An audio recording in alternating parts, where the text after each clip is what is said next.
I am drowning in pain and agony. My chest feels too tight to breathe, and my heart beats like it already knows what is coming. Please, if there is any mercy left in this world, hear me. I destroyed my own marriage with my own hands. God blessed me with a man most women only pray for. A gentleman, a quiet man, a man who carried my entire family on his shoulders, my mother, my sisters, my brothers. He sent 2 of my brothers to Europe to study. He never raised his voice at me, never cheated. In fact, he would often show me messages from other women asking him out, and we would laugh together like best friends. He loved me openly, faithfully.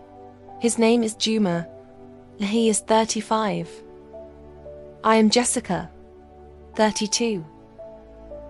I thought my life was complete. Then something dark crept in when our marriage reached 7 years. On that day I called Juma, but he didn't pick up. That was unlike him. My heart filled with anger instead of patience. I refused to cook. I refused to speak. When he came home, he explained he had to work overtime. His phone had died, and the traffic in Dar es Salaam had been terrible.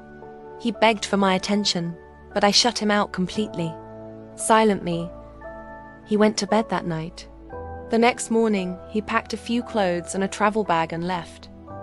My world shook. That was our first fight ever. I didn't know he had already planned a business trip. He's a man of few words, he doesn't explain himself much. I kept calling, but his phone was unreachable. I didn't know he had traveled to Uganda. Loneliness wrapped itself around me like a snake. That day, boredom turned into weakness. Desire turned into madness. I wanted comfort, warmth, anything. I went to Facebook and searched for my ex, Hassan. One conversation led to another. One meeting led to a hotel room. One night turned into 3 days of sin. I went home, washed my body, packed my guilt deep inside, and pretended nothing happened. The next morning, Juma returned. I fell at his feet. I cried. I begged for his forgiveness for shutting him out. He forgave me without knowing what I had truly done. That night, we made love, and it felt perfect pure, like God himself was watching us. Weeks later, I realized I was pregnant. What shocked me was that I was pregnant with twins. Fear swallowed me whole. Deep inside, I knew the truth, but I convinced myself Juma would never find out. When the babies were born, Zawadi and Baraka, now 6, they looked like me. I breathed again. Life moved on.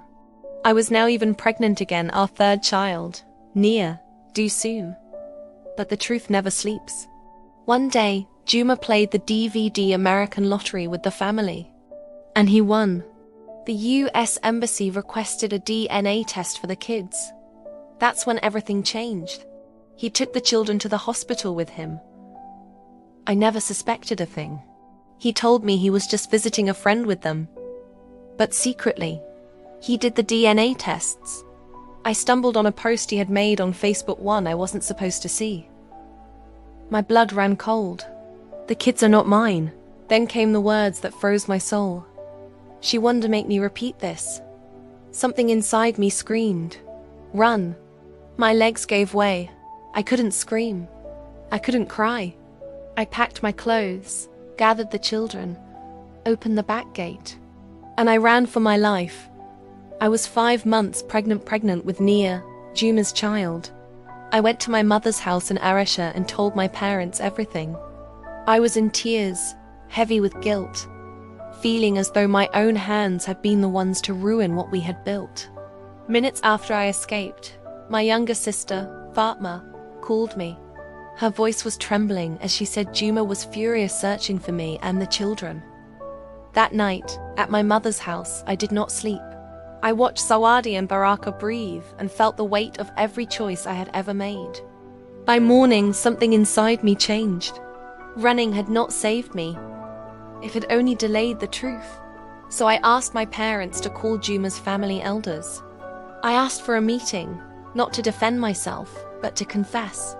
When Juma finally came, His eyes were tired, not wild. The anger had burned itself into sorrow. I knelt before him again, this time with no lies left. I told him everything, every weakness, every wrong turn, every shameful moment. I did not beg him to stay. I begged only for forgiveness, whether he stayed or not. The room was silent for a long time.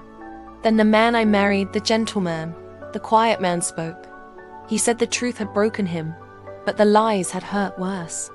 He said the children were innocent. He said love does not disappear in one day.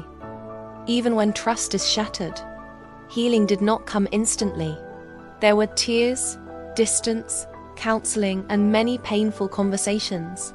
But slowly, something new grew, not the old marriage, but a humbler one built on truth instead of fear. He chose to forgive. He chose peace over revenge. He chose to remain a father, not by blood alone, but by the strength of his heart. When Nia was born, he held our baby girl and he wept, not because everything was perfect, but because mercy had won. This is not a story about sin.